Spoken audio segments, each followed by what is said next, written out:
ನೋಡಿ, ಮೆಟ್ರೋ ದರ ಏರಿಕೆ ವಿಚಾರವಾಗಿ ರಾಜ್ಯ ಸರ್ಕಾರ ಕೇಂದ್ರ ಸರ್ಕಾರದ ಮೇಲೆ, ಕೇಂದ್ರ ಸರ್ಕಾರ ರಾಜ್ಯ ಸರ್ಕಾರದ ಮೇಲೆ ದರ ಏರಿಕೆಯ ಗೂಬೆಯನ್ನ ಕೂರಿಸ್ತಾ ಇದೆ. ಅಸಲಿಗೆ ಈ ಮೆಟ್ರೋ ದರ ಏರಿಕೆಯ ಅಸಲಿಯತ್ತೇನು? ಯಾರು ಈ ರೇಟ್ ಅನ್ನ ಹೆಚ್ಚು ಮಾಡ್ತಾರೆ? ಲಾಭ ಯಾರು ಹೋಗುತ್ತೆ? ಶೇರಿಂಗ್ ಯಾವ ರೀತಿ ಇರುತ್ತೆ? ಇದನ್ನೆಲ್ಲವನ್ನು ನಿಮ್ಮ ಮುಂದೆ ನಾವು ಈಗಾಗಲೇ ಇಟ್ಟಿದ್ದೇವೆ.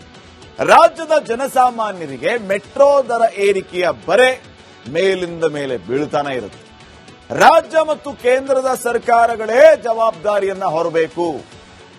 ಎಲ್ಲ ಸಮಸ್ಯೆಗೂ ರಾಜ್ಯ ಮತ್ತು ಕೇಂದ್ರದ ಸರ್ಕಾರಗಳೇ ಕಾರಣ. ಅದನ್ನ ಒಪ್ಕೋಬೇಕು ರಾಜ್ಯ ಮತ್ತು ಕೇಂದ್ರ ಸರ್ಕಾರಗಳು. ಬೋರ್ಡ್ ಅಲ್ಲಿ ರಾಜ್ಯ ಮತ್ತು ಕೇಂದ್ರ ಸರ್ಕಾರದವರೇ ಇರ್ತಾರೆ.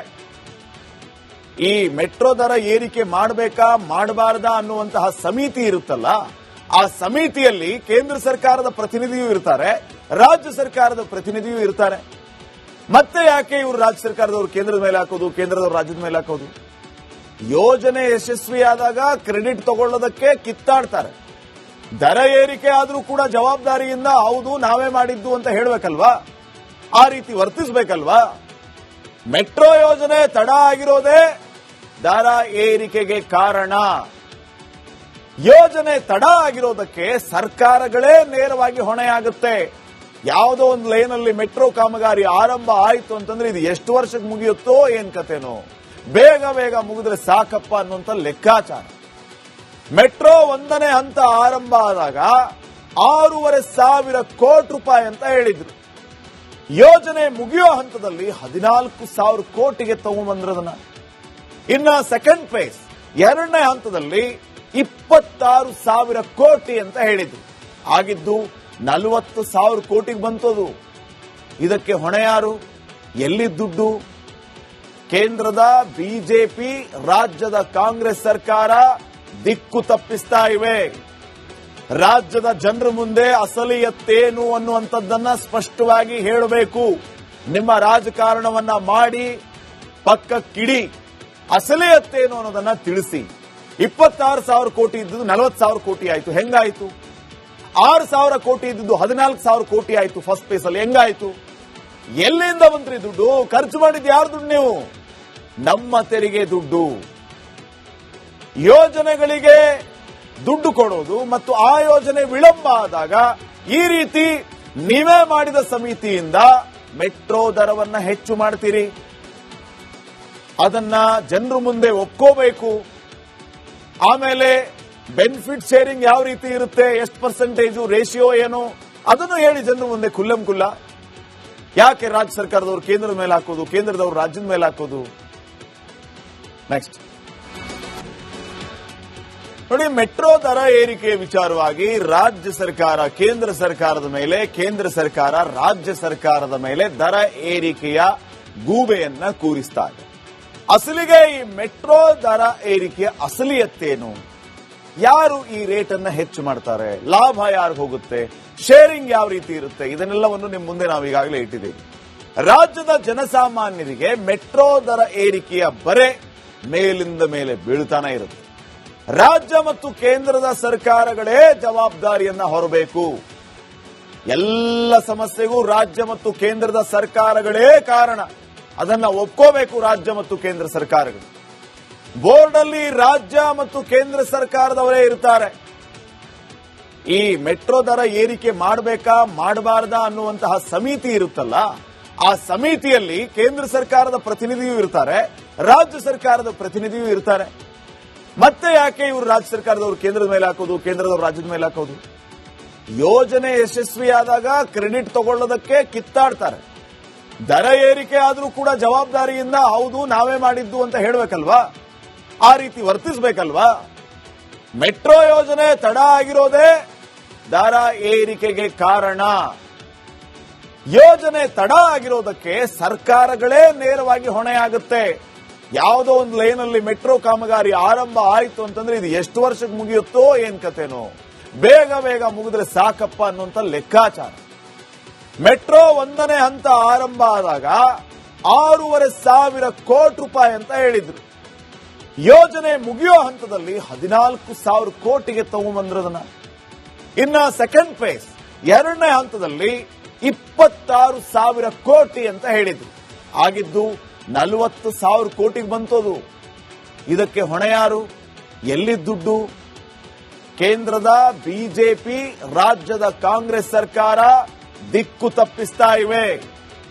ರಾಜ್ಯದ ಜನರ ಮುಂದೆ ಅಸಲಿಯತ್ತೇನು ಅನ್ನುವಂಥದ್ದನ್ನ ಸ್ಪಷ್ಟವಾಗಿ ಹೇಳಬೇಕು.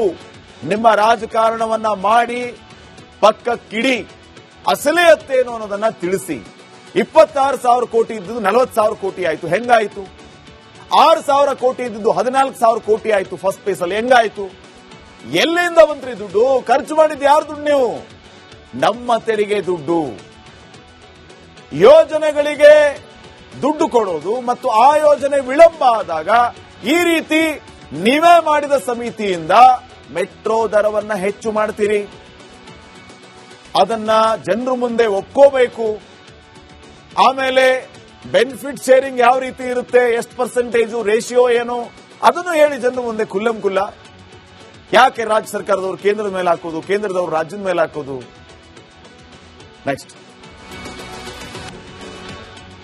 ನೋಡಿ, ಮೆಟ್ರೋ ದರ ಏರಿಕೆ ವಿಚಾರವಾಗಿ ರಾಜ್ಯ ಸರ್ಕಾರ ಕೇಂದ್ರ ಸರ್ಕಾರದ ಮೇಲೆ, ಕೇಂದ್ರ ಸರ್ಕಾರ ರಾಜ್ಯ ಸರ್ಕಾರದ ಮೇಲೆ ದರ ಏರಿಕೆಯ ಗೂಬೆಯನ್ನ ಕೂರಿಸ್ತಾ ಇದೆ.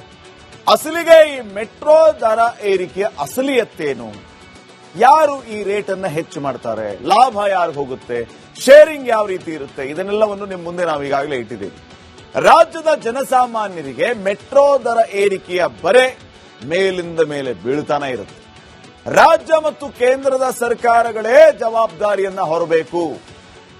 ಎಲ್ಲ ಸಮಸ್ಯೆಗೂ ರಾಜ್ಯ ಮತ್ತು ಕೇಂದ್ರದ ಸರ್ಕಾರಗಳೇ ಕಾರಣ.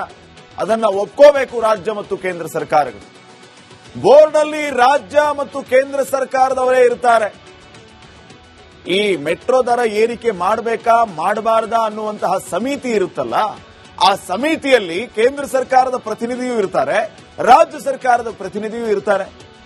ಮತ್ತೆ ಯಾಕೆ ಇವರು ರಾಜ್ಯ ಸರ್ಕಾರದವರು ಕೇಂದ್ರದ ಮೇಲೆ ಹಾಕೋದು, ಕೇಂದ್ರದವರು ರಾಜ್ಯದ ಮೇಲೆ ಹಾಕೋದು?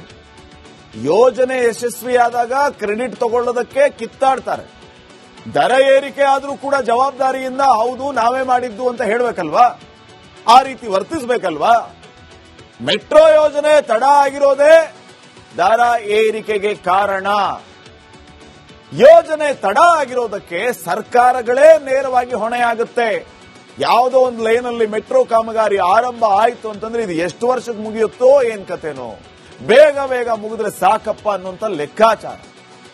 ಮೆಟ್ರೋ 1ನೇ ಹಂತ ಆರಂಭ ಆದಾಗ 6,500 ಕೋಟಿ ರೂಪಾಯಿ ಅಂತ ಹೇಳಿದ್ರು. ಯೋಜನೆ ಮುಗಿಯೋ ಹಂತದಲ್ಲಿ 14,000 ಕೋಟಿಗೆ ತಗೊಂಡ್ಬಂದ್ರದನ್ನ. ಇನ್ನ ಸೆಕೆಂಡ್ ಫೇಸ್ 2ನೇ ಹಂತದಲ್ಲಿ 26,000 ಕೋಟಿ ಅಂತ ಹೇಳಿದ್ರು. ಆಗಿದ್ದು 40,000 ಕೋಟಿಗೆ ಬಂತದು. ಇದಕ್ಕೆ ಹೊಣೆ ಯಾರು? ಎಲ್ಲಿ ದುಡ್ಡು? ಕೇಂದ್ರದ ಬಿಜೆಪಿ, ರಾಜ್ಯದ ಕಾಂಗ್ರೆಸ್ ಸರ್ಕಾರ ದಿಕ್ಕು ತಪ್ಪಿಸ್ತಾ ಇವೆ. ರಾಜ್ಯದ ಜನರ ಮುಂದೆ ಅಸಲಿಯತ್ತೇನು ಅನ್ನುವಂಥದ್ದನ್ನ ಸ್ಪಷ್ಟವಾಗಿ ಹೇಳಬೇಕು. ನಿಮ್ಮ ರಾಜಕಾರಣವನ್ನ ಮಾಡಿ ಪಕ್ಕಕ್ಕಿಡಿ, ಅಸಲಿಯತ್ತೇನು ಅನ್ನೋದನ್ನ ತಿಳಿಸಿ. 26,000 ಕೋಟಿ ಇದ್ದುದು 40,000 ಕೋಟಿ ಆಯ್ತು, ಹೆಂಗಾಯ್ತು? 6,000 ಕೋಟಿ ಇದ್ದುದು 14,000 ಕೋಟಿ ಆಯ್ತು ಫಸ್ಟ್ ಫೇಸ್ ಅಲ್ಲಿ, ಹೆಂಗಾಯ್ತು? ಎಲ್ಲಿಂದ ಬಂದ್ರಿ ದುಡ್ಡು? ಖರ್ಚು ಮಾಡಿದ್ದು ಯಾರು ದುಡ್ಡು? ನೀವು ನಮ್ಮ ತೆರಿಗೆ ದುಡ್ಡು. ಯೋಜನೆಗಳಿಗೆ ದುಡ್ಡು ಕೊಡೋದು ಮತ್ತು ಆ ಯೋಜನೆ ವಿಳಂಬ ಆದಾಗ ಈ ರೀತಿ ನೀವೇ ಮಾಡಿದ ಸಮಿತಿಯಿಂದ ಮೆಟ್ರೋ ದರವನ್ನ ಹೆಚ್ಚು ಮಾಡ್ತೀರಿ. ಅದನ್ನ ಜನರ ಮುಂದೆ ಒಪ್ಕೋಬೇಕು. ಆಮೇಲೆ ಬೆನಿಫಿಟ್ ಶೇರಿಂಗ್ ಯಾವ ರೀತಿ ಇರುತ್ತೆ, ಎಷ್ಟು ಪರ್ಸೆಂಟೇಜು, ರೇಷಿಯೋ ಏನು, ಅದನ್ನು ಹೇಳಿ ಜನರ ಮುಂದೆ ಕುಲ್ಲಂಕುಲ್ಲ. ಯಾಕೆ ರಾಜ್ಯ ಸರ್ಕಾರದವರು ಕೇಂದ್ರದ ಮೇಲೆ ಹಾಕೋದು, ಕೇಂದ್ರದವರು ರಾಜ್ಯದ ಮೇಲೆ ಹಾಕೋದು? ನೆಕ್ಸ್ಟ್